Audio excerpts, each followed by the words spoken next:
বান্দি যদি একবার এক পেয়ালা পানি পান করতে পারে আর কোনোদিন 50,000 বছরের ভিতরে পানির পিপাসাটাও লাগবে না। সুবহানাল্লাহ। এই পানির এত দাম, এত দাম, এত দাম। হাসরের মাঠে গেলে বোঝা যাবে এই পানির কত দাম রে। যে পানিটা পান করবে আরশের ছায়ার নিচে বসার সুযোগ পাবে, যে পানি পান করতে পারবে না তার উপায় থাকবে না, উপায় থাকবে না।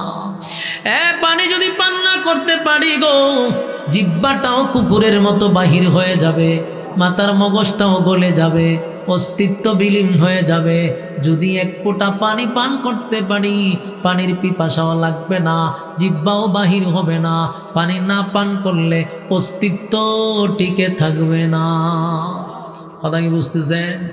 আল্লাহ বলেন ইন্না আতাইনাকাল কাউসার, বন্ধু আপনাকে কাউসার দিলাম, কাউসার দিলাম। ওই যে একটা আয়াত পড়ছি সূরা দুহা, ওয়ানাসাউফা ইউতিকা রাব্বুকা ফাতারদা। আল্লাহ বলছে আমি আপনাকে অচিরেই খুশি করব। হ্যাঁ, অচিরেই খুশি করব। আমার যুবক ভাইরা, এই ওয়ানাসাউফা ইউতিকা রাব্বুকা ফাতারদার তিনটা ব্যাখ্যা হতে পারে। এক নাম্বার হলো আল্লাহ তার বন্ধুরে অচিরেই খুশি করবে, তার ইঙ্গিত হতে পারে মক্কা বিজয়কে কেন্দ্র করে।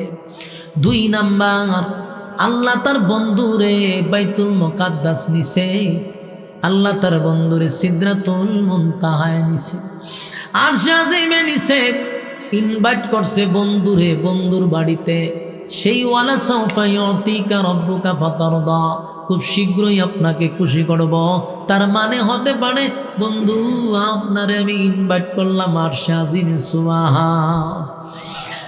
আরেকটা কারণ হতে পারে ওয়ালা সাউফা ইউতিকা রাব্বুকা ফাতারদা, এর একটা ব্যাখ্যা হতে পারে বন্ধু, বন্ধু কিয়ামতের কঠিন ময়দানে সবাই যখন ইয়া রব্বি নাফসি বলবে, আমি আল্লাহ আপনাকে সুপারিশের মালিক বানায়া দিব।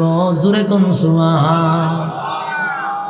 আমার যুবক ভাইরা, আল্লাহর হাবিব চোখের পানি ছেড়ে দিয়া কান্দে। আল্লাহ তখন সূরা কাউসার নাজিল করে, বন্ধু রে, বন্ধু সান্ত্বনা দেয় রে। আল্লাহ কয় আমার বন্ধু দুনিয়ায় থাকতে কতটা মায়ের খাইল, 13 বছর একসাটিয়া মায়ের খাইল, রক্তাক্ত হইল, গালি শুনল।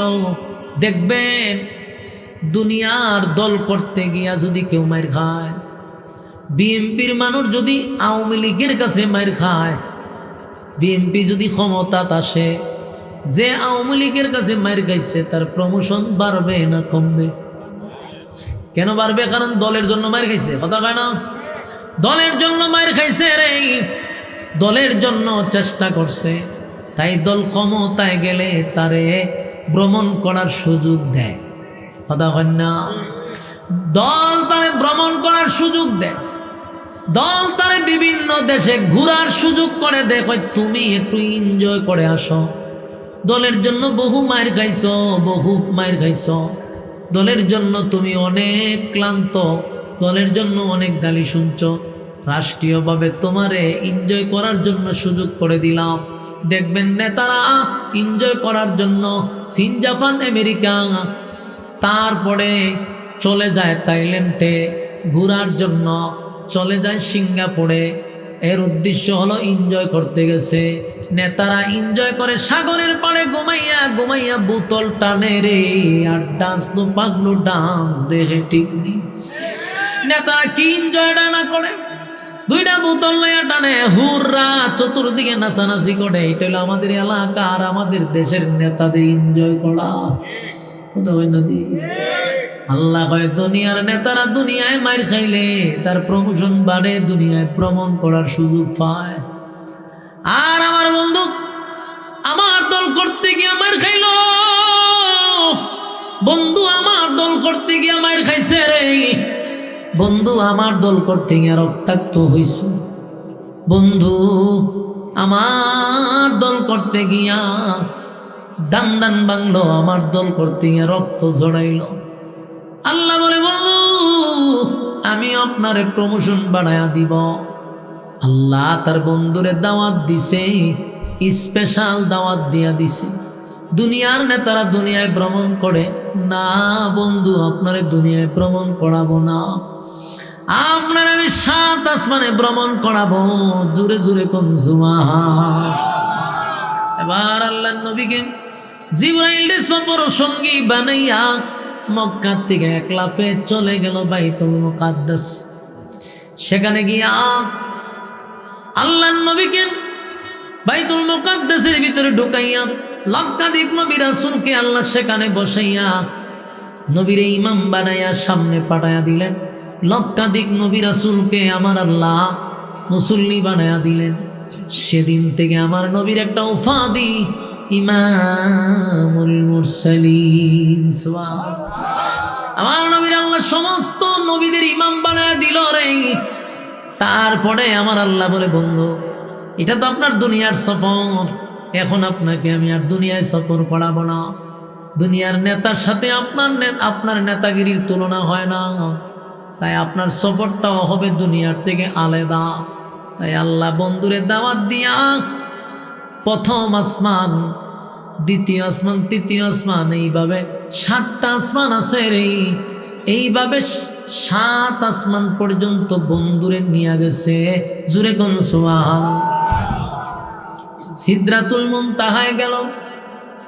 প্রত্যেক আসমানে আসমানে নবীর সঙ্গে ফেরেশতাদের সাক্ষাৎ হইল, দেখা হইল, নবীদের সঙ্গেও কথা হইল। এরপরে চলে গেলেন। সেখানে যাওয়ার পরে সিদরাতুল মুনতাহা এটা শেষ একটা স্টেশন। এরপরে আর যায় না কিছু। এরপরে গাড়ি নাই, লাইন নাই, কিচ্ছু নাই। হযরত জিবরাইল বলে, হুজুর সফর সঙ্গী ছিলাম আপনার সঙ্গে, 7টা আমি আসমান ঘুরে ঘুরে আপনার দেখাইলাম, আনলাম এই পর্যন্ত। কিন্তু হুজুর এখন যে গাড়ি আসবে সেই গাড়ির টিকিট আল্লাহ আমারে দেয় নাই। এখান থেকে এখন আপনার একাই যেতে হবে। সেটা স্পেশাল গাড়ি গো, যেই গাড়ির টিকিট আমি পাই নাই, নবী আপনার জন্য আল্লাহ দিছে। এরপর আল্লাহ রফরফ নামক একটা গাড়ি পাঠাইয়া আমার নবীরে আরশে আজিমে ইনভাইট করছে। চিৎকার দিয়া কোন সুবহান। আল্লাহ তার বন্ধুর সঙ্গে সাক্ষাৎ করলো, কথা বললো, জান্নাত জাহান্নাম বন্ধুরে দেখাইলো। আমার নবীর সসম্মানে আবার কিছু হাদিয়া তোফা দিয়া দুনিয়ার জমিনে বন্ধুরে পাঠায়া দিছে। কেন জানেন? আমার বন্ধু আমার দল করতে গিয়ে আমার কাছে, তাই বন্ধুরে খুশি করছে। দুনিয়ার কোন নবী রাসূলকে দুনিয়ার থেকে আরশে আজিমে নেয় নাই, শুধুমাত্র একটা অফারই ছিল আমার নবীর জন্য। সুবহান। আমার যুবক ভাইরা, সেই নবী যখনই কান্না শুরু করে আল্লাহ বলেন, বন্ধু আপনার কান্না যে আমি বরদাস্ত করতে পারি না, বন্ধু আপনার কান্না আমি সহ্য করতে পারি না। আমার নবী কানলে যেন মুক্তা জড়ে। নবীর কান্না দেখলে সাহাবায়ে কেরাম কান্দে, নবীর কান্না দেখলে মহিষরা কান্দে, ভেড়া বকরিরা কান্দে। সেই কান্না কি আমার মালিক বরদাস্ত করতে পারে? দুনিয়ার সব নবীরা আমার আল্লাহর জন্য পাগল ছিল রে, আর আমার আল্লাহ আমার নবীর জন্য পাগল। জোরে কোন সুবহান। আমার নবীর জন্য সূরা কাউসার নাজিল করছে রে। সূরা কাউসার, এই সূরাটাকে বলা হয় শানে রাসূল সাল্লাল্লাহু আলাইহি ওয়াসাল্লাম। কোরআনে আরেকটা সূরা আছে সূরা ইখলাস, কুল হুয়াল্লাহ সূরা। এই সূরাটারে বলা হয় শানে এলাহি, আল্লাহর শান মান মর্যাদা নিয়ে আলোচনা। কোরআনের মধ্যে সূরা কাউসার আল্লাহ নাজিল করলো, যেই সূরাটা নবীর শান আর মর্যাদা নিয়া। আমি বিদ্যাকুটের বাবাদের উদ্দেশ্যে একটা কথা বলতে চাই। নবীর শান মান বর্ণনা করার জন্য কি কাল্পনিক গল্পের দরকার আছে? গাঁজাখুরি বক্তব্যের দরকার আছে? আমার আল্লাহ তো আমার বন্ধুর আলোচনার জন্য সূরা কাউসার নাজিল করছে, সূরা দুহা নাজিল করছে।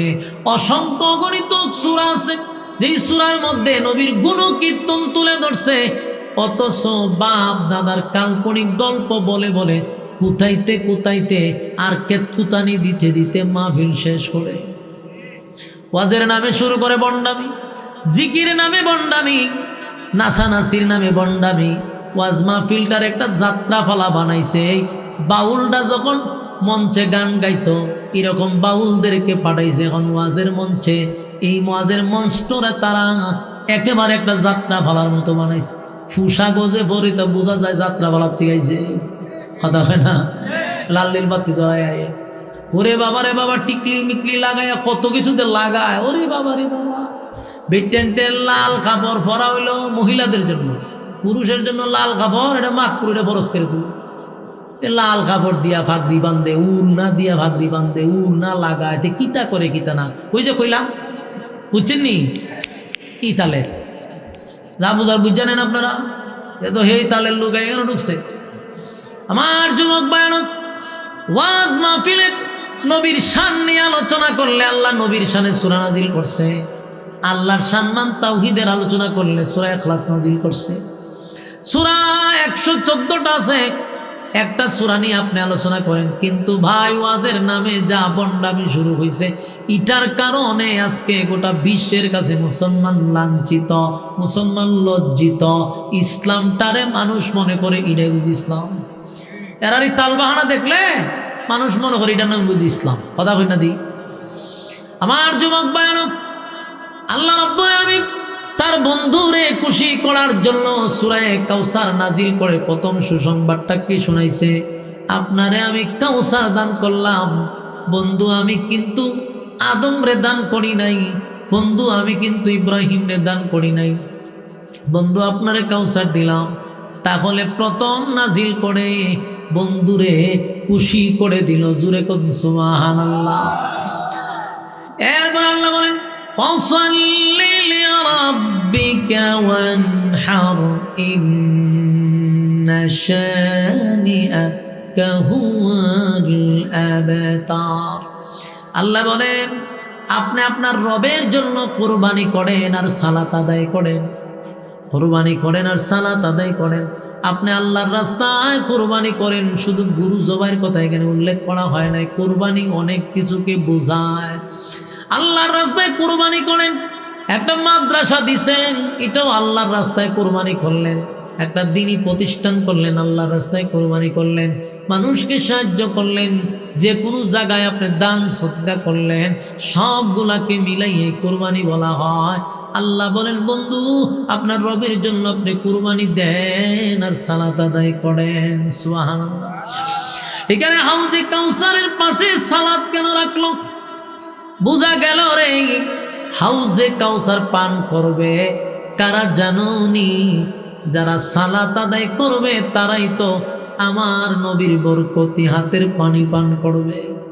কোনো বেনামাজিকে আমার আল্লাহ এক ফোঁটা পানিও নবীর হাতে পান করাবে না। কথা কি বুঝতেছে? এবার আসুন পরের আয়াতে আল্লাহ বলেন, ইন্না শানিআকা হুয়াল আবতার। আল্লাহ কিন্তু এই জায়গায় প্রতিবাদ করছে। এই যুবক ভাইরা, প্রথম সূরা নাজিল করে আল্লাহ নবীরে খুশি করল, এরপরে সান্ত্বনা দিল। এখন আবার নবীর পক্ষে প্রতিবাদ করতেছে। ইন্না শানিআকা হুয়াল আবতার।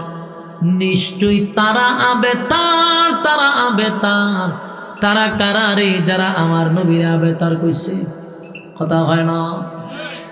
এই নবীর আবেতার বলছিল, নবীর চাচি নবীর আটকুরা বলছিল, লেস কাটা বলছিল।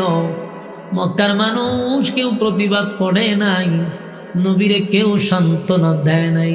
কিন্তু আল্লাহ বলে, বন্ধু ইন্না শানিআকা হুয়াল আবতার।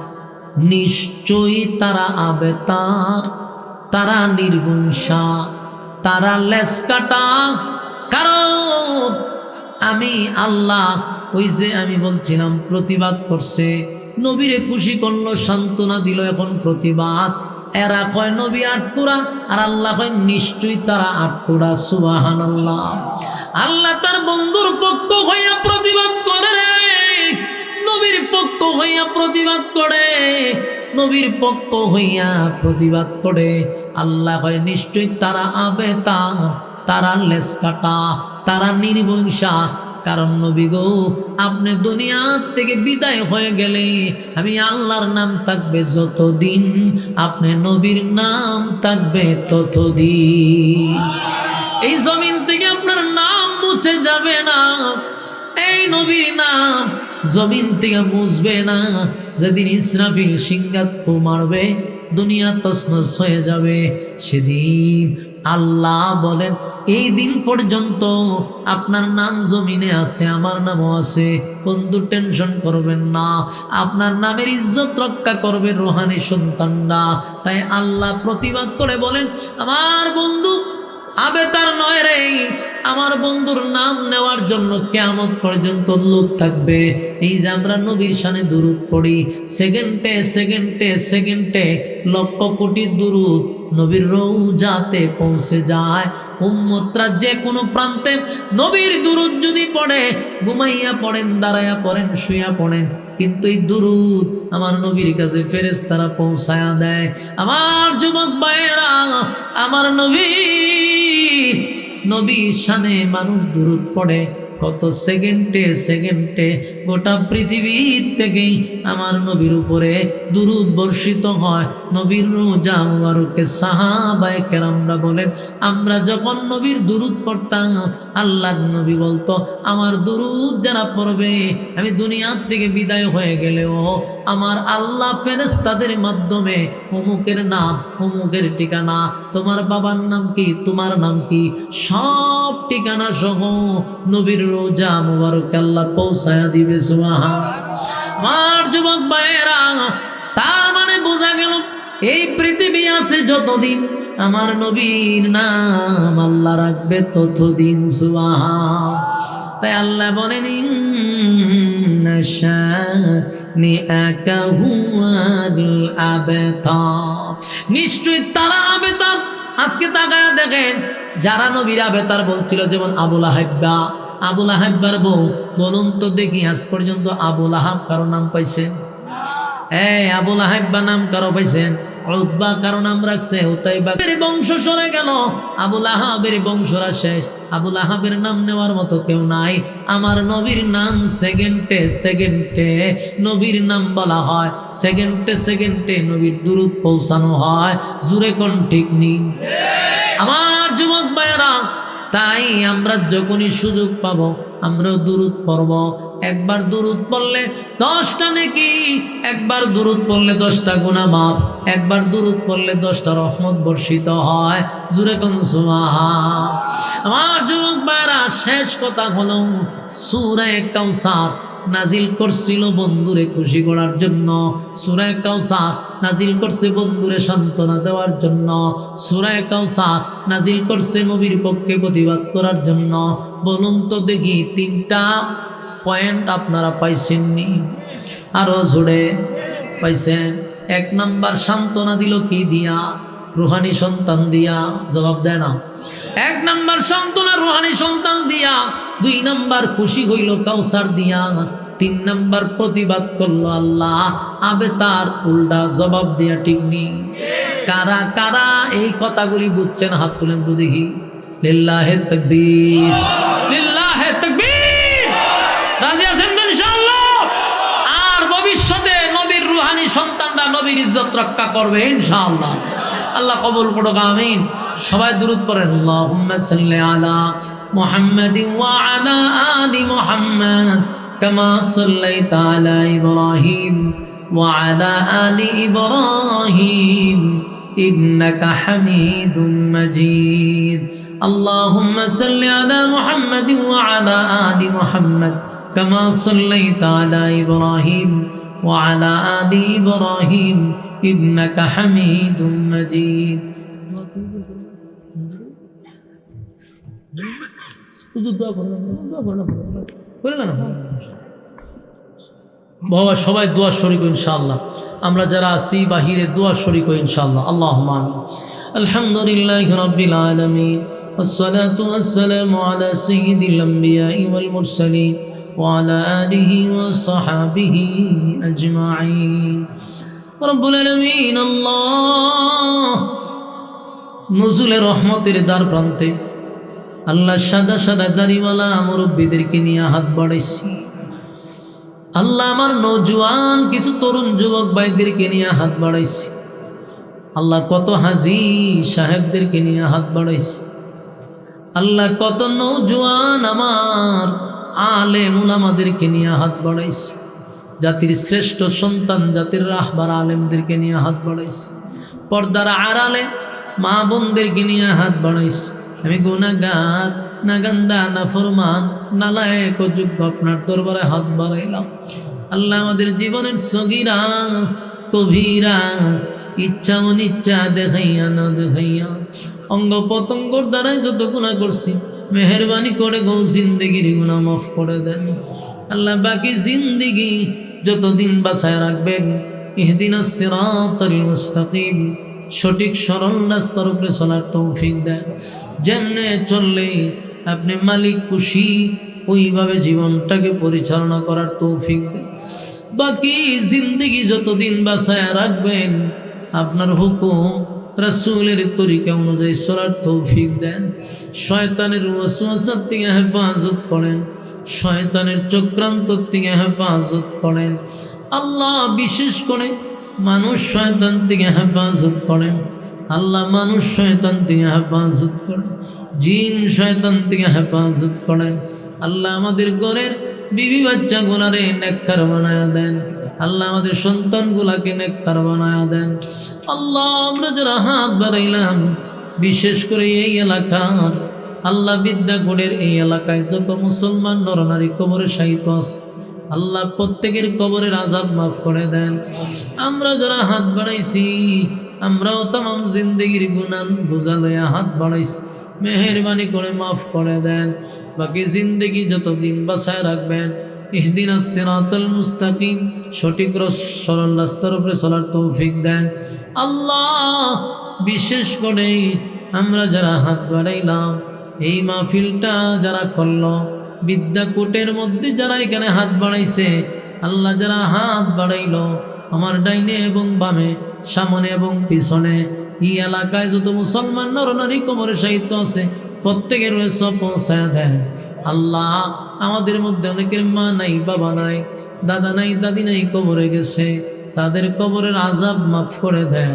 আল্লাহ আমাদের মধ্যে অনেকের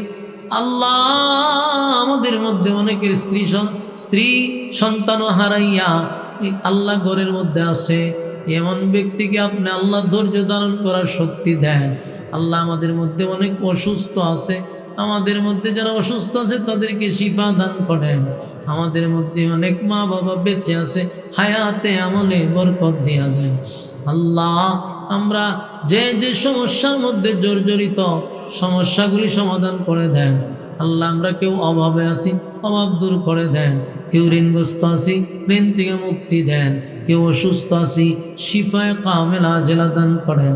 আল্লাহ আমরা যারা যে সমস্যার মধ্যে আছি আপনি সমাধান করে দেন। আল্লাহ আমাদেরকে আপনি মহব্বতের বান্দা হিসেবে কবুল করেন। আল্লাহ এই পর্যন্ত আপনার মহব্বতের বান্দারা আরামের ঘুম হারাম করে দীর্ঘক্ষণ সময় প্যান্ডেলে বসে আল্লাহ যেই কথাগুলি বললাম আর যারা যেই কথাগুলি শুনল ভুল টুটি মাফ করে দেন, সওয়াবের হাদিয়া মদিনায় পৌঁছায়া দেন। আল্লাহ আমরা যারা হাত বাড়াইছি আপনার দরবারে দরখাস্ত, আল্লাহ আমরা যারা হাত বাড়াইলাম আপনার দরবারে দরখাস্ত, যা বললাম যা শুনলাম নবীজির জুতার দোলার বরকতে দুয়ারে কবুল করেন। নবীজির জুতার দোলার বরকতে দোয়াটারে কবুল করেন।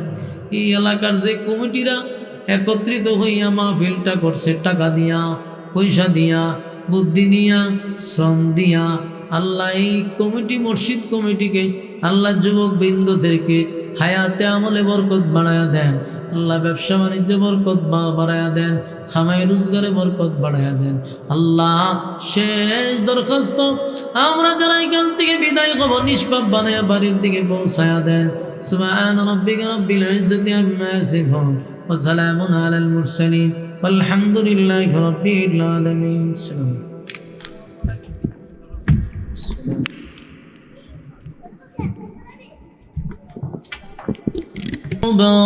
سبحان الذي لا يحصى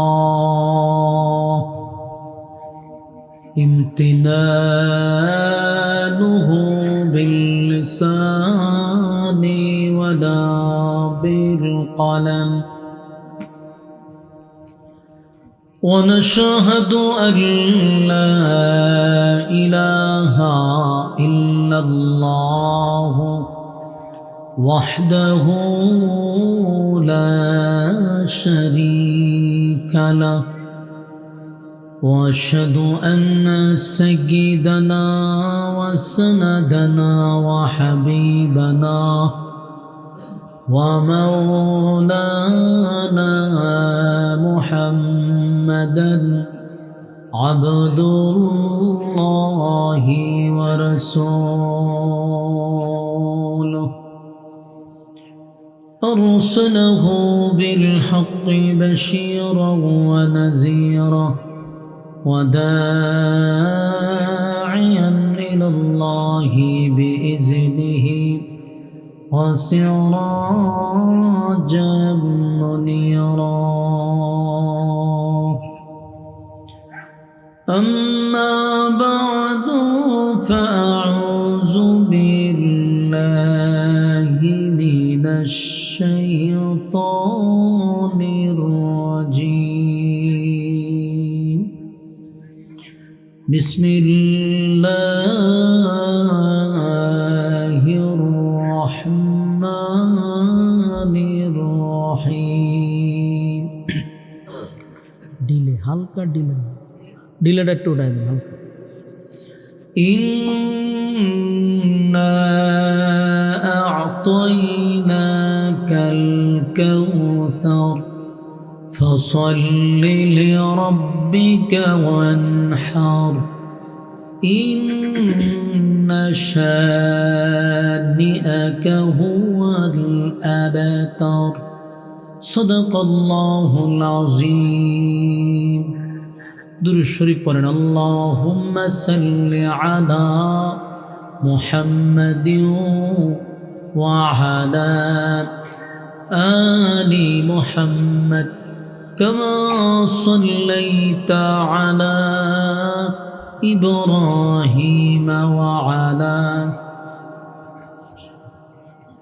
ইন্নাকা হামিদুম মাজিদ. اللهم بارك على محمد وعلى آل محمد كما باركت على إبراهيم وعلى إنك حميد مجيد. سرے دنیا طے کیا میں مثل دو دیکھا نہیں تیری مانند خوبصورت چاند بھی ہوتا نہیں. بلغ العلا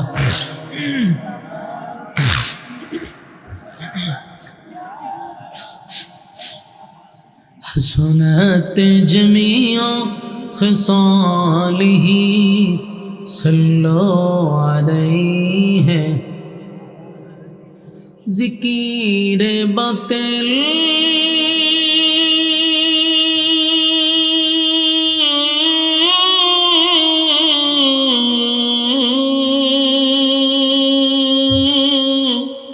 کو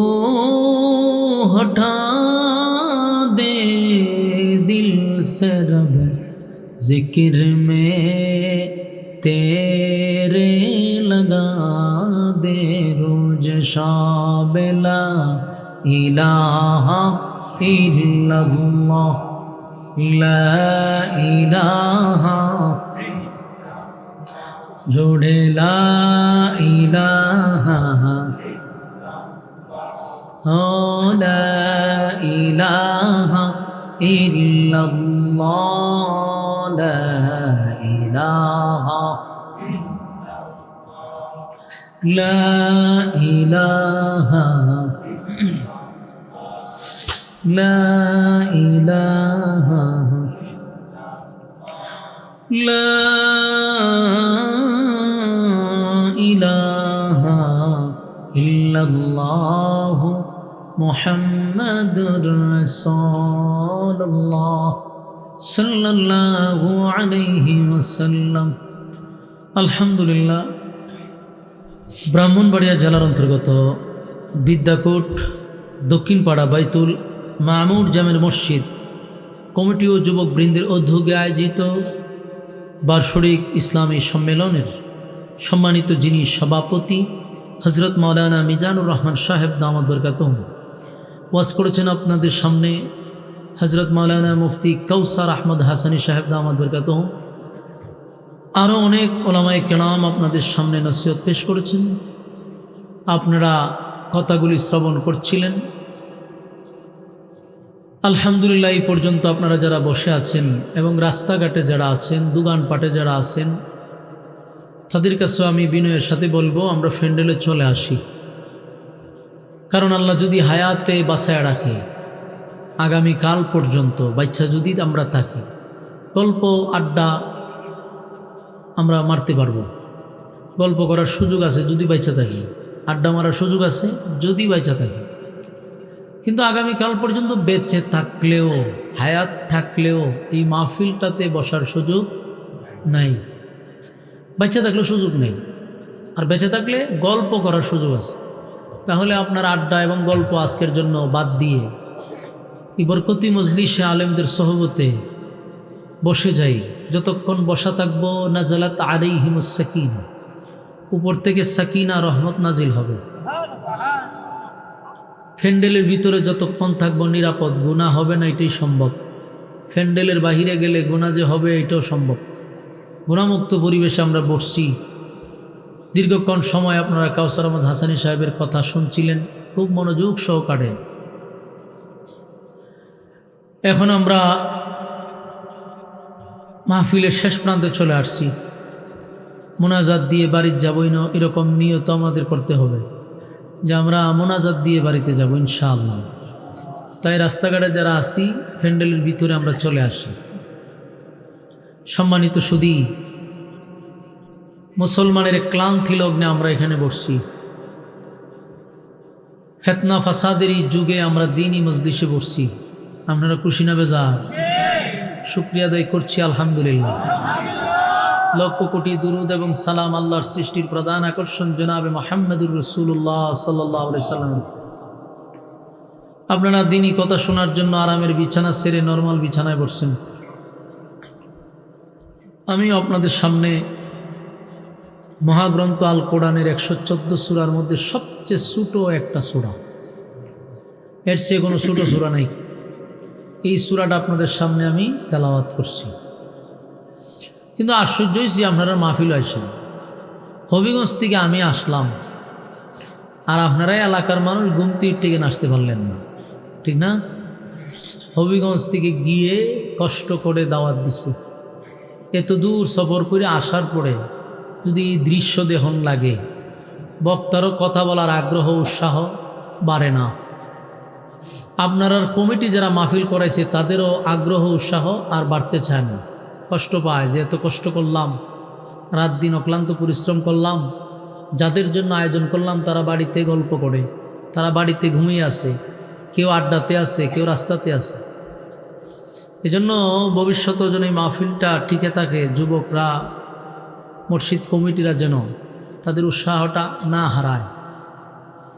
এই জন্য আমরা এই মাহফিলে বসে এই মাহফিলটাকে আমরা একেবারে মোনাজাত পর্যন্ত আমরা এখানে বসে থাকবো, এরকম নিয়ত করে আমরা ঘর থেকে বাহির হয়ে যাই ইনশাআল্লাহ। যারা আছেন বাহির হয়ে যান। দেখেন কোরআনের সবচেয়ে ছোট সূরার মধ্যে একটা সূরা হইল সূরায়ে কাউসার। এই কাউসার আল্লাহ কেন নাজিল করল, নাজিলের কারণটা কি? কোরআনে কারীম নাজিল হয়েছে 3টা কারণে। কোনো সময় আল্লাহ কোনো প্রশ্নের জবাব দেওয়ার জন্য সূরা অথবা আয়াত নাজিল করছে, কোনো সময় কোনো ঘটনাকে কেন্দ্র করে আল্লাহ সূরা অথবা আয়াত নাজিল করছে, কোনো সময় কোনো সমস্যার সমাধান দেওয়ার জন্য সূরা অথবা আয়াত নাজিল করছে। আমার এই তেলাওয়াতকৃত সূরাটি নাজিল করছে আল্লাহ রাব্বুল আলামিন তার বন্ধুকে খুশি করার জন্য, তার বন্ধুকে সান্ত্বনা দেওয়ার জন্য, রাসূলের পক্ষে প্রতিবাদ করার জন্য। মূল কথা একটাই, রাসূলকে খুশি করা, কিন্তু এটার ভিতরে প্রতিবাদ আছে। আল্লাহ তার বন্ধুর পক্ষে প্রতিবাদ করছে, সান্ত্বনা দিছে, খুশি করছে। তাহলে আমি 3টা বিষয় আপনাদেরকে তুলে ধরি। 1 নম্বর, এই সূরাটা নাজিল করে রাসূলকে আল্লাহ খুশি করছে। এই সূরাটা নাজিল করে রাসূলকে সান্ত্বনা দিছে। এই সূরাটা নাজিল করে রাসূলের পক্ষে আল্লাহ প্রতিবাদ করছে। পয়েন্ট কয়টা বাইরিল? আপনারা যদি মনোযোগ দিয়ে আলোচনা শুনতে চান তাহলে একেবারে ধ্যান খেয়াল দিয়া মাঝে মধ্যে হা না ঠিক বেঠিক যেখানে যেটা লাগে এটা লাগাইলি তুই, আমি যেন না লাগানি লাগে, তাহলে আলোচনাটা বাড়িতে নিয়ে যেতে পারবেন, একটা সাবজেক্ট ভিত্তিক কথা শুনতে পারবেন। আমরা শুনবো আগে কেন নাজিল হলো, এরপরে এটার ভিতরে আল্লাহ কি বলল তার সরল তর্জমা শুনব। নাজিলের কারণ আমি যে কথাগুলি বললাম, যেখানে 3টা পয়েন্ট, হয়তো আল্লাহ রাসূলকে এই সূরাটা নাজিল করে খুশি করছেন, সান্ত্বনা দিচ্ছেন, প্রতিবাদ করছেন। তাহলে আসুন, সূরাটি কোথায় নাজিল হলো, মক্কায় না মদিনায়? এই সূরাটি নাজিল হয়েছে মক্কায়। রাসূল সাল্লাল্লাহু আলাইহি ওয়াসাল্লাম যখন একত্ববাদী খোদার দাওয়াত দেওয়া শুরু করলো, তখন মক্কার মানুষ রাসূলকে বাধা দিল, আন্দোলন করলো, মিছিল মিটিং করলো, মানববন্ধন করলো, বহু কিছু হয়েছে, কিন্তু রাসূলকে কাছ থেকে সরাইতে পারে নাই। বহুভাবে তারা লোভনীয় অফার দিছে, তাও রাসূলকে সরাইতে পারল না। শেষ পর্যন্ত রাসূলকে, আল্লাহ রাসূলের কাছে যারা কালেমা পড়ছে তাদের উপরে নির্যাতন শুরু করল, নির্যাতনের স্টিম রুলার চাপায়া দিল। অপরাধ, কালেমা পড়ছে।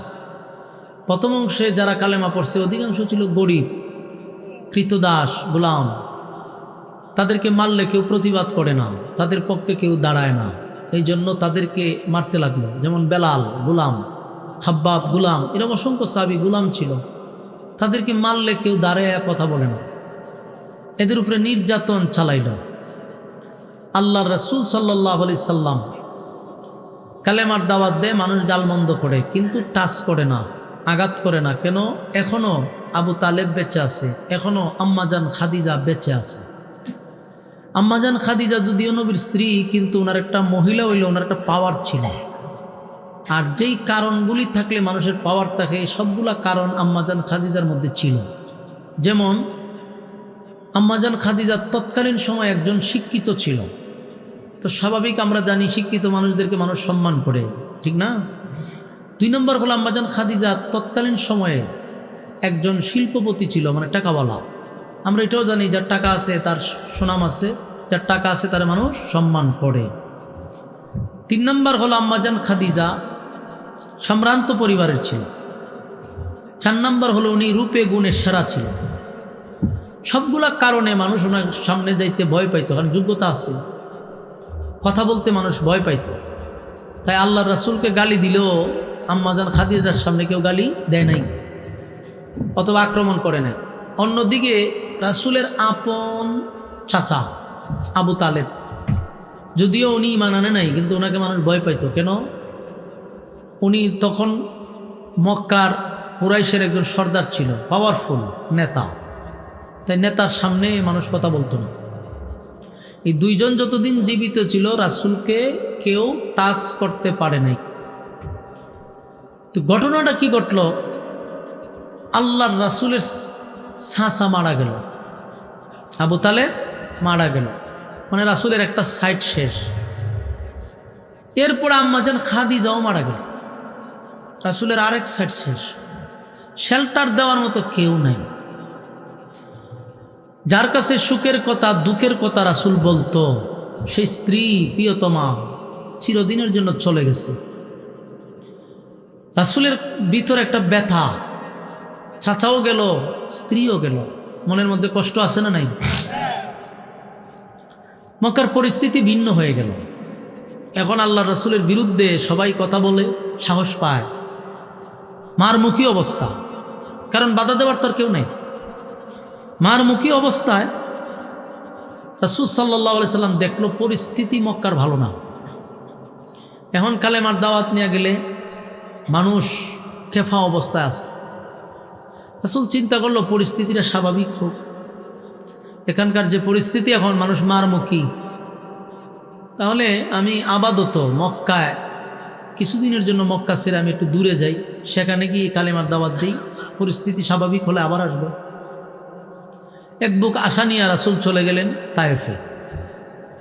তায়েফে গিয়ে রাসূল কালেমার দাওয়াত দিবে, কিন্তু তায়েফে যাওয়ার পরে আল্লাহর রাসূল সেখানে রক্তাক্ত হয়েছে। তায়েফের মানুষ রাসূলকে এমন আঘাত করছে যে এমন কোনো জায়গা নাই শরীরের যেখান থেকে রক্ত বাহির হয় নাই। এতটা নির্যাতন আল্লাহ রাসূলকে করছে, আঘাতের কারণে রক্ত শূন্য হয়ে গেছে, রাসূল বেহুশ হয়ে পড়ে গেছে। এই আঘাতপ্রাপ্ত হইয়া শরীরে জখম নিয়া আবার ফিরে আসছে কোথায়?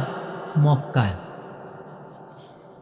মক্কায় আসার পরে উচিত ছিল মক্কার মানুষ ওনাকে একটু সান্ত্বনা দেওয়া, যেটাই হোক আমাদের বংশের আমাদের রক্তের, প্রতিবাদ না করুক সান্ত্বনা তো দিত। কেউ রাসূলকে সান্ত্বনাও দিল। তাহলে বলুন তো দেখি কয়টা আঘাতপ্রাপ্ত হয়েছে? 3টা। এই পয়েন্টগুলো আপনাদের হাতে গইনা রাখতে হইব, তাহলে সামনের বয়ানটা আপনাদের কাছে শুনতে বুঝতে সুবিধা হবে। আমি প্রথম পয়েন্ট দিছি শুরুতে, সূরাটা কেন নাজিল হলো এর জন্য 3টা পয়েন্ট দেখাইছি। এখন আবার ইয়াদ রাখবেন যে রাসূল কত জায়গায় আঘাত পাইছে, এই আঘাতগুলি ইয়াদ রাখবেন। 1, স্ত্রী চলে গেছে, চাচা চলে গেছে, নিজে রক্তাক্ত হয়েছে, 3টা। 4 নম্বর হলো রাসূল যখন মক্কায় আসছে, আসার পরে চতুর্দিক দিয়ে খবর আসতেছে যে আপনার কর্মীদেরকে জায়গায় জায়গায় নির্যাতন করতেছে, মারতেছে। একজন নেতা হিসাবে কর্মীরা যদি মার খায়, রক্তাক্ত হয়, নেতার কষ্ট লাগবো কিনা?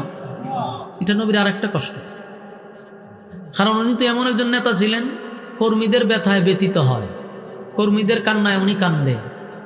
আর আমাদের দেশের নেতারা হলো এসির ভিতরে আমরা থাকবো, আর সাধারণ মানুষদেরকে কর্মীদেরকে পাঠায় দেয় আন্দোলনে, মায়ের খা গুলি খা তোরা খাইবি, আমরা এসির ভিতরে থাকবো। কোনো নেতা মরতে দেখছেন? সব কর্মীরা মরে, যেগুলো 500 টাকা দরে কিনা, এগুলো যতটা আছে এগুলো আবার টেকাতে কিনা, ওই 500 টাকা করে গোটা কিনা। কারণ কোনো নেতার জন্য মাগ না কেউ মিছিল মিটিং করে না, কারণ আপনি এত বড় আল্লাহর লইছেন না যে আপনার লাগে মানুষের জীবন দিব। টেকার লবি গেছিল গিয়া জীবন দেওয়ান লাগছে কি 500 টাকার কারণে। কিন্তু এদেশের কোনো নেতার সাথে পাবলিক এমনে এমনে যায় না, বিনিময়ে যায়। কথা কই না দি? বিনিময়ে যায়। এই জন্য নেতাও চিন্তা করে এরাও তো আমি বিনিময়ে আনছি, যে মরলে তোরা মর। কিন্তু আল্লাহ রাসূল সাল্লাল্লাহু আলাইহি সাল্লামের সাথে যে কর্মীরা আছে তারা কি বিনিময়ে? এরা তো নবীর জন্য জীবন দিতে চায়, তাই মার খাইতেছে, রক্তাক্ত হইতেছে। কথা শুনে আল্লাহ রাসূলে আরেকটা আঘাত পাইছে। সমস্ত দিক দিয়ে নবী ব্যথায় ব্যতীত, জর্জরিত। আপনি চিন্তা করেন, স্ত্রী চলে গেল, চাচা চলে গেল, নিজে রক্তাক্ত হইল, কর্মীরা মার খাইতেছে। এদিকে নবীর ছেলে 4 জন আছেন, একজন কইরা সব 4 জন মারা গেছে। কথা বুঝতেছেন নি? বালেগ হওয়ার আগেই নবীর 4টা ছেলে মারা গেল।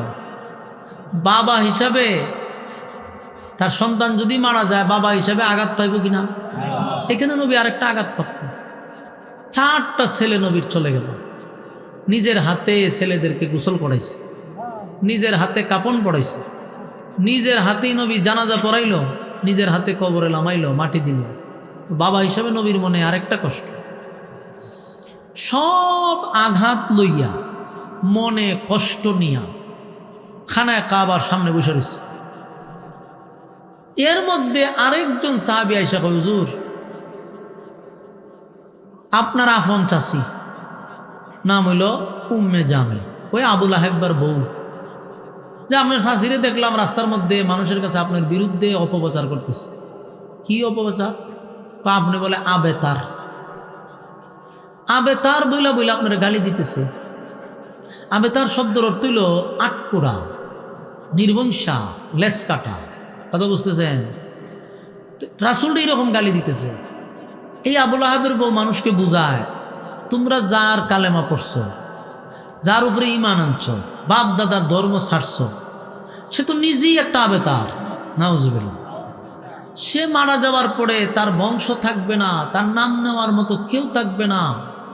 তোমরা যে তার কথা শুনছো, তার কাছে তোমরা তার দলে যোগ দিছো, সে যদি মারা যায় বলো তো দেখি, তার বংশ তো থাকবে না, কারণ তার ছেলে সব মারা গেছে, ছেলে দিয়া বংশ হয়, তাই তার ছেলে নাই, তার বংশ নাই, তার নাম নেওয়ার মতো কেউ থাকবে না।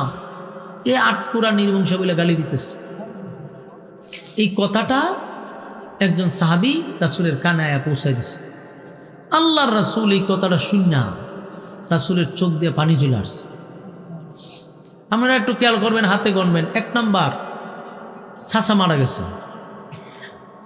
2 নাম্বার স্ত্রী মারা গেল, 3 নাম্বার নিজে রক্তাক্ত হইল, 4টা ছেলে চলে গেল, কর্মীরা মার খাইতেছে। এখন আপনজন অপপ্রচার করতেছে। সবগুলা আঘাতপ্রাপ্ত হইয়া নবী খানায় কাবার সামনে কান্না শুরু করছে, চোখ দিয়া পানি পড়তেছে। আল্লাহর নবীর কান্না দিকে সাহাবায়ে কেরামরাও কান্দে, নবীর কান্না দিকে পশুরাও কান্দে। আমরা এলাকা সুবহানাল্লাহ চিনি? চিন্তা করেন, আমরা খানলে কি কুত্তা বিলায় খান্দেনি? আমার নবীর কান্না দিকে বেড়া বকরিরা কান্দে, নবীর কান্না দিকে বেড়া বকরিরা পর্যন্ত কান্দে। এখন চিন্তা করেন, আমার নবীর চোখের পানি সাহাবায়ে কেরাম বরদাস্ত করবো কেন? সাহাবায়ে কেরামরা কাঁদতেছে। কান্নার পরে আল্লাহ রাসূল হঠাৎ করে একটা মুস্কি হাসি দিছে। এই কান্নার মাঝখানে মুস্কি হাসি দিছে। তো একজন সাহাবী বলে, হুজুর বেয়াদবি মাফ করবেন, আপনার কান্নায় আমরাও কান্দি, আপনার কান্না দিকে ভেড়া বকরিরা কান্দে, বনের পশুরা পর্যন্ত কান্দে। কান্নার মাঝখানে হুজুর, কষ্টের মাঝখানে আপনি একটা হাসি দিছেন। আল্লাহ রাসূল বলেন যে আমার উপরে এখন একটা এই মুহূর্তে একটা সূরা আল্লাহ নাজিল করছে। সুবহানাল্লাহ। এই সূরাটা নাজিল করার কারণে আমি খুশিতে আমার মুস্কি হাসি চলে আসছে। সুবহানাল্লাহ। এখন আসুন, এই সূরাটা কেন নাজিল হলো? কারণ রাসূল অনেকগুলা আঘাতে জর্জরিত, আর রাসূল যখন চোখ দিয়া পানি ছাড়ছে, আল্লাহ জিবরাইল পাঠাইছে। পাঠাইয়া প্রথম জিজ্ঞাসা করছে, হুজুর আপনি কান্দেন কেন? বলুন তো দেখি, আল্লাহ জানেনি কেন কান্দে? এরপরে জিগায়। কেন জিগায়? আপনি বললে আমি আল্লাহর ভালো লাগে, তাই আপনিই বলেন, আমি শুনি। আল্লাহর নবী বলেন, আল্লাহ আমি কেন কান্দে আপনি তো জানেনি। আমার চাচা চলে গেছে, কষ্ট পাইছি, কিন্তু অভিযোগ নাই, আপনি নিছেন, অভিযোগ কিসের? স্ত্রী চলে গেছে, কষ্ট লাগবে, কিন্তু অভিযোগ নাই। সন্তান 4 জন চলে গেছে, কষ্ট লাগছে, কিন্তু অভিযোগ নেই। নিজে রক্তাক্ত হয়েছি দিনের দাওয়াত দিতে গিয়া, আমার ভিতরে কষ্টও নাই, অভিযোগও নাই। কর্মীরা মার খাইতেছে, কষ্ট লাগে, কিন্তু অভিযোগ নেই। আল্লাহ আমি এরপরও কান্দি নাই, কিন্তু আমার চোখ দিয়া পানি আসার মূল কারণ হলো এই মক্কাতে আমার মাও নাই, বাবাও নাই, দাদাও নাই, দাদিও নাই। আপনজন বলতে যারা ছিল তারাও আমার পক্ষে নাই। কিন্তু আমি জানি চাচা বাবার মতো, চাচি মার মতো, যারা আমাকে সান্ত্বনা দিবে, যারা আমার পাশে দাঁড়াবে, তারা যদি আমার বিরুদ্ধে মানুষের কাছে অপপ্রচার করে, নিজের মানুষ হইয়া নিজের চাচি হইয়া আমারে কেমনে কইল যে আমি আটকুড়াল। কথা কি বুঝতেছেন? নবীর আঘাত লাগছে, নবী কাঁদতেছে। আল্লাহ রাব্বুল আলামিন বলেন, পয়গম্বর আপনার চোখের পানি আমি আল্লাহও বরদাস্ত করতে পারি না। আপনি কান্দেন, সাহাবায়ে কেরামরাও কান্দে, আপনি কান্দেন, পশুরাও কান্দে। আর আমি আপনার কান্না দেখে জিব্রাইল পাঠাইছি, আমি মালিকও আপনার চোখের পানি বরদাস্ত করতে পারি না। আল্লাহ ডাক দিয়া বলে, বন্ধু আপনি মাইর খাইছেন আমার দল করতে গিয়া, আমার দল করতে গিয়া মাইর খাইছেন। আল্লাহ এই জন্য অন্য আয়াতে বলেন, ওয়ালাসাউফা ইউতিকা রাব্বুকা ফাতারদা, আপনাকে অচিরেই আমি খুশি করব, অচিরেই আপনাকে খুশি করব। কারণ আপনি আমার দল করতে গিয়া মাইর খাইছেন, আমার দল করতে গিয়া রক্তাক্ত হইছেন। আমি আল্লাহ আপনার প্রমোশন বাড়ায়া দিব। এই জন্য আল্লাহ বলেন, ওয়ালা সাউফা ইউতিকা রাব্বুকা ফাতারদা। এর আগের আয়াতে বলেন, ওয়ালাল আখিরাতু খায়রুল লাকা মিনাল উলা। দুনিয়া আপনারে যা দিছি তা তো স্যাম্পল, দুনিয়ায় আপনাকে যা দিলাম তা শুধু স্যাম্পল, পরকালে আপনার জন্য আমি গোডাউন রাখছি। সুবহানাল্লাহ। ওয়ালাসাউফা ইউতিকা রাব্বুকা ফাতারদা, বন্ধু আপনারে খুশি করব, খুশি করব, খুশি করব। আমার যুবক ভাইরা, পয়গম্বর কান্দে রে। আল্লাহ জিবরাইল পাঠাইয়া বলে, বন্ধু কেন কান্দেন, কেন কান্দেন? নবী বলে, মালিক এতটা রক্তাক্ত করছে, আমারে কোনো অভিযোগ দেই নাই। আল্লাহ নিজের সন্তান দুনিয়ার থেকে বিদায় হয়ে গেছে গো, আমি অভিযোগ করি নাই। আমার নবী এতটা মায়ের খাইলো, এরপরও আল্লাহর কাছে অভিযোগ করে নাই। তায়েববাসীর উপরে অভিশাপও দেয় নাই। তায়েববাসীরা যখন নবীরে রক্তাক্ত করছে, আল্লাহ তখন বলছে, বন্ধু যা বলবেন তা করব, যা বলবেন তা করব। আমার আল্লাহ নবীর কাছে অনুমতি চায়, আপনি খালি অর্ডার দেন। নবী বললেন, আল্লাহ যা বলবো তাই যদি করেন তাহলে তাদেরকে হেদায়েত দিয়ে দেন। সুবহানাল্লাহ। আমার যুবক ভাইরা, মায়ার নবী, দয়ার নবী অভিশাপ দিল না, মায়ের খাইল, অভিশাপ দিল না।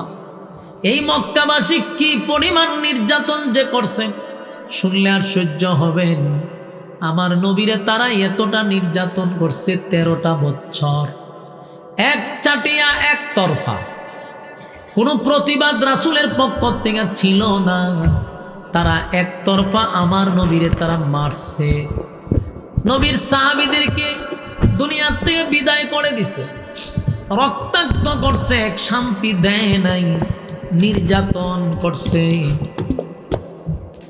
আল্লাহর হাবিব 13টা বছর নির্যাতন সহ্য করলো রে। কতটা নির্যাতন করছে, মারতে মারতে বেহুশ করে দিল। এমনকি নিজের বিটা বাড়ি পর্যন্ত, যেখানে নবীর দাদা বাবা আত্মীয় স্বজন ছিল, সেই জমিনেও আমার নবীরে তারা থাকতে দিল না। নবীরে 13 বছর মারল, হত্যা করার ষড়যন্ত্র করলো। আল্লাহর হাবিবকে তারা হত্যা করার ষড়যন্ত্র করলো। যে আবু জাহেলের নাম আপনারা শুনেন, আবু জাহিল্লা মিটিং করে, বারবার মিটিং করে কি করা যায় মুহাম্মদকে নিয়া। একবার এক মিটিংও গিয়া দেখে আবু জাহেল তার সাঙ্গ পাঙ্গ নিয়া আল্লাহর নবীর বিরুদ্ধে কিভাবে নবীকে মক্কার থেকে বিতাড়িত করা যায়, দুনিয়ার থেকে সরাইয়া দেওয়া যায়, এমন মিটিং করে। এর মধ্যে একজন মুরব্বী আইসা দাঁড়াইছে পরে আবু জাহেল মুরব্বীর দিকে তাকায়া বলে, জানেননি আমরা কি মিটিং নিয়ে বসছি? মুরব্বী কয়, আমি জানি তোমরা মুহাম্মদকে মারার জন্য মুহাম্মদের ব্যাপারে সিদ্ধান্ত নিছ। এবার আবু জাহেল কয়, দেখেন তো আমাদের পরামর্শ, কেউ পরামর্শ দেয় মুহাম্মদকে মক্কা থেকে বাহির করে দিব, কেউ পরামর্শ দেয় মুহাম্মদকে আঘাত করে রাতের বেলা কোথাও নিয়ে ফালাইয়া দিব। আর আবু জাহেল কয়, মুহাম্মদকে আমি চাই হত্যা করতে, নাউযুবিল্লাহ। ওই মুরব্বী কয়, তোমার পরামর্শটা আমার ভালো লাগছে। এই মুরব্বী হলো মিস্টার ইবলিস। ইবলিস মানুষের সুরত ধরতে পারত। তখন কয়, আমার তোমার পরামর্শটা ভালো লাগছে। ফাইনাল সিদ্ধান্ত নিল, আল্লাহর নবীকে তারা দুনিয়ার থেকে বিদায় করে দিবে। আল্লাহ নবীরে ইঙ্গিত দিয়া দিল, বন্ধু আপনাকেই মক্কা ছেড়ে দিতে হবে, অচিরে আপনাকে মক্কা ছেড়ে দিতে হবে। আল্লাহর নবী হযরত আবু বকরকে একদিন বললেন, আবু বকর রে, যে কোনো সময় মক্কা ছেড়ে আমি মদিনার দিকে রওনা দিতে পারি, সফরটা হবে রাত্রে, সঙ্গীটা হবে তুমি। এতটুক জানায়া দিল। অন্যদিকে হাবিবে কিবরিয়াকে মারার জন্য ষড়যন্ত্র চলতেই লাগলো। একদিন আল্লাহর হাবিব ঘুমিয়ে আছে, মক্কার কাফের বেঈমানরা একত্রিত হইয়া সিদ্ধান্ত নিল আজকে রাত্রে নবীকে হত্যা করবে। জুরে জুরে কন্যা নাউযুবিল্লাহ, আজকে রাত্রে হত্যা করবে। জিবরাইল এসে বলে, হুজুর উঠুন, আপনি ঘুম থেকে জাগ্রত হন, আল্লাহর পক্ষ থেকে খবর আসছে, এখন আপনি তাড়াতাড়ি এই ঘর ছেড়ে চলে যান, কারণ গোটা বাড়ি চতুর্দিক বেঈমানরা ঘেরাও করে রাখছে। আবু জাহেলের বাহিনীরা আপনার ঘর ঘেরাও করে রাখছে, আপনাকে হত্যা করার জন্য তারা সিদ্ধান্ত নিছে। গো নবী, আপনি ঘর থেকে বাহির হয়ে যান। আল্লাহর নবী চিন্তা করলো, আমি যদি মক্কা ছেড়ে এখন বাহির হয়ে যাই, কিন্তু মক্কার মানুষ আমার কাছে কিছু আমানত রাখছে, বিশ্বাস করে আমার কাছে জিনিসপত্র রাখছে, যদিও নবীরে ভালো পায় না, নবীর ধর্ম গ্রহণ করে না, কিন্তু আল্লাহর নবী যে আল আমিন, নবী যে একজন আমানতদারী, সেটা তাদের বিশ্বাস হইতো। তাই দামি দামি জিনিসগুলা নবীর কাছে রাখতো। আল্লাহর হাবিবের কাছে মক্কার অনেক মানুষ অনেক কিছু দিয়া রাখছে। পয়গম্বর হযরত আলীকে বলল, আলী রে, আমি যদি এখন চলে যাই, পাওনাদার এসে যদি আমারে না পায়, তাহলে আমার প্রতি ধারণা খারাপ হবে।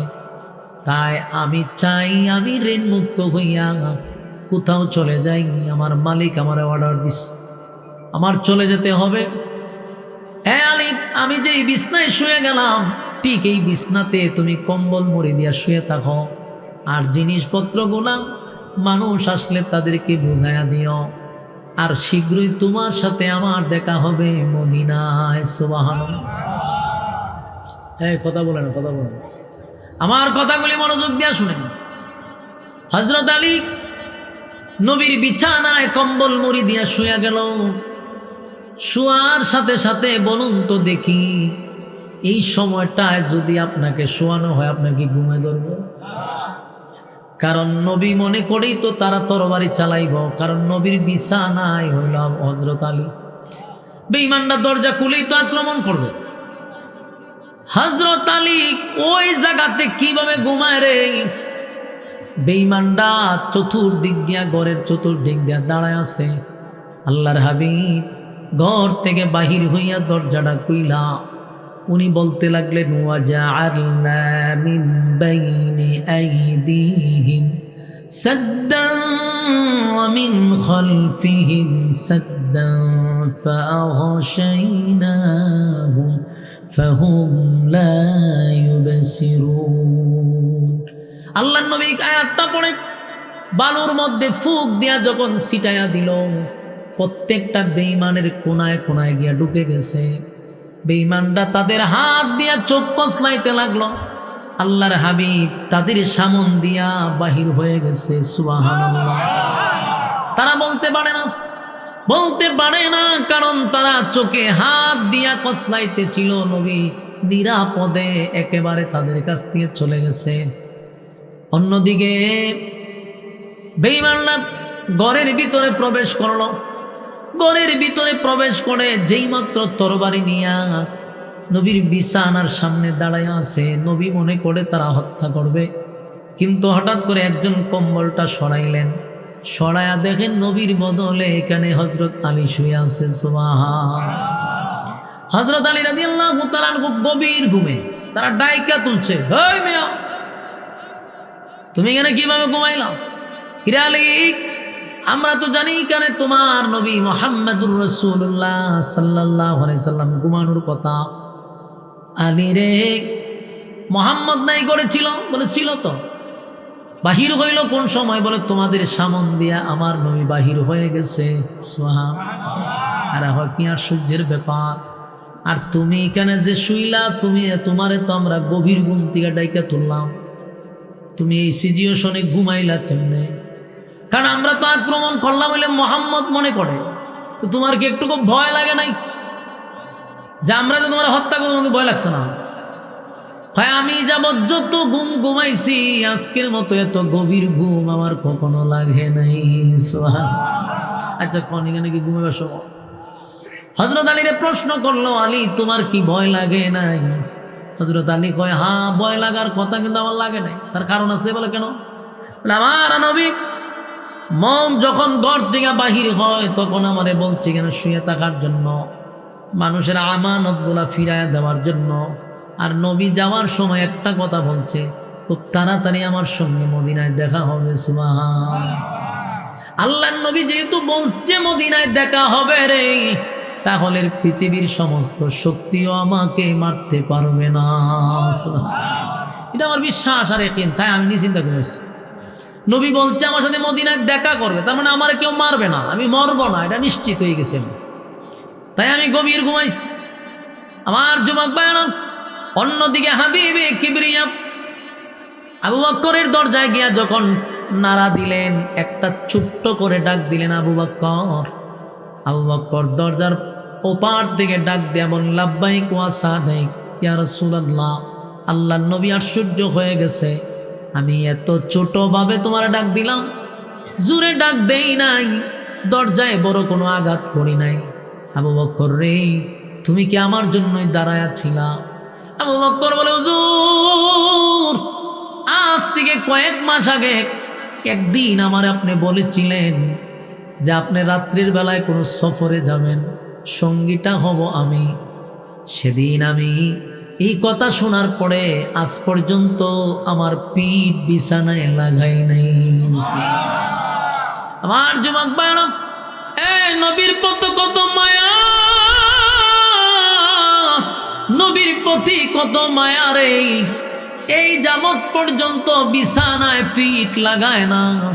আল্লাহর নবীর যদি কষ্ট হয়, নবীর ডাক দিতে গিয়া যদি নবীর কষ্ট হয়ে যায়, নবীর যদি দাঁড়ানো লাগে, তাই আবু বকর বলেন, আমি আর ঘুমাই নাই, প্রতিদিন দরজার সামনে দাঁড়ায় থাকি, কখন আমার নবী আমার ডাক দেয়। জোরে কোন সুবহান। আমার যুবক ভাইরা, আমার নবী এক বুক ব্যথা লইয়া, কষ্ট লইয়া বিটা বাড়ি সারা করলেন। আমার নবী মক্কা থেকে মদিনায় যেতে চায় না রে, বারবার বারবার বিটা বাড়ির দিকে তাকায়, আর খানায় কাবার দিকে তাকাইয়া নবীর চোখ দিয়া পানি ছাড়ে। ডাক দিয়া বলে, কাবারে মনটা চায়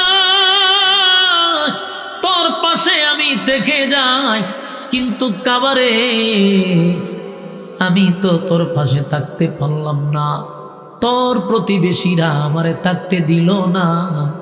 আমার মায়ের দেশ, আমার বাবার দেশ, দাদার দেশ আমারে থাকতে দিল না। আল্লাহর নবী কান্দে, আর বার বার বার বার নবী কানায় কাবার দিকে তাকায়। নবীর সঙ্গে সাহাবীরাও কান্দে, আমার নবী কানায় কাবার দিকে তাকায় কান্দে রে। নবীর মন চায় না খানায় কাবা ছেড়ে দূরে কোথাও যাবে। আল্লাহর নবীর কান্না দেখে বনের পশুরাও কান্দে, কিন্তু বেঈমান আবু জাহেলরা নবীর চিনল না। বেঈমান আবু জাহেলরা চিনল না। মক্কার মানুষ মানুষ আমার নবীরে চিনল না, বনের পশুরা আমার নবীরে চিনছে ঠিক না?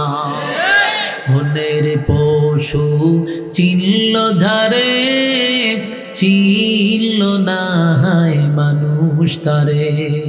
বনের পশু চিনল ঝারে, চিনল না মানুষ তারে।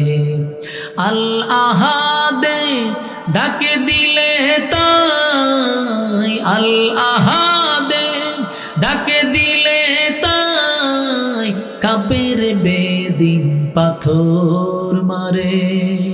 চিনল না মানুষ তারে, ঠিক নেই? সাউন্ড উঠাও, সাউন্ড উঠাও। ছিল না মানুষ তারে। বনের পশু চিনল ঝারে, চিনল না মানুষ তারে। আবু জাহেল বেরা, মন্দ কাজে ছিল সেরা। আবু জাহেল বেরা, মন্দ কাজে ছিল সেরা। আকাশ বাতাস কাঁদে যেন, আকাশ বাতাস কাঁদে যেন, তাদের হাজার অনাচারে। ছিল না মানুষ তারে, ছিল না মানুষ তারে। পাগলে বলে দেই যে তারা, বিটে মাটি করে ছাড়া। পাগলে বলে দেই যে তারা, বিঠে মাটি করে ছাড়া। নানা রকমে দেয় অপবাদ, নানা রকমে দেয় অপবাদ, লাঞ্ছনা দে ভারে বারে। ছিল না মানুষ তারে, ছিল না মানুষ তারে, ঠিক নেই? বনের পশুরা চিনল, হরিণী চিনল, বেড়া বকরি চিনল। আমার নবীর চোখের পানি বেড়া বকরিরা সহ্য করতে পারে না। সেই নবীর এতটা নির্যাতন করছে রে, এতটা নির্যাতন করছে, শেষ পর্যন্ত মক্কায় থাকতে দেয় না। অসংখ্য আঘাতের চিহ্ন নবীর শরীর মুবারকে, জীবনে কোনোদিন একটা মশায় কামড় দিল না। আমার নবীর শরীরে মাছি বসলো না, নবীর শরীরে কোনোদিন গোটা হয় নাই, আমার নবীর কোনোদিন খাদ্রানি হয় নাই। এই পবিত্র দেহের মধ্যে বেঈমানরা পাথরের আঘাত করছে, আমার নবীর শরীর দিয়ে রক্ত জড়াইছে, এতটা নির্যাতন করছে। নবী কষ্ট পায়, অভিযোগ দেয় না। নবীর সন্তান চলে গেল, কষ্ট পাইল, স্ত্রী চলে গেল, নবী কষ্ট পাইল, চাচা চলে গেল, কর্মীরা মার খায় রে। এতটা আঘাতে আঘাতে নবী জর্জরিত। এর মধ্যে চাচি নবীরে গালি দেয়, আবে তার বলে গালি দেয়। আল্লাহর কাছে নবী বলেন, মালিক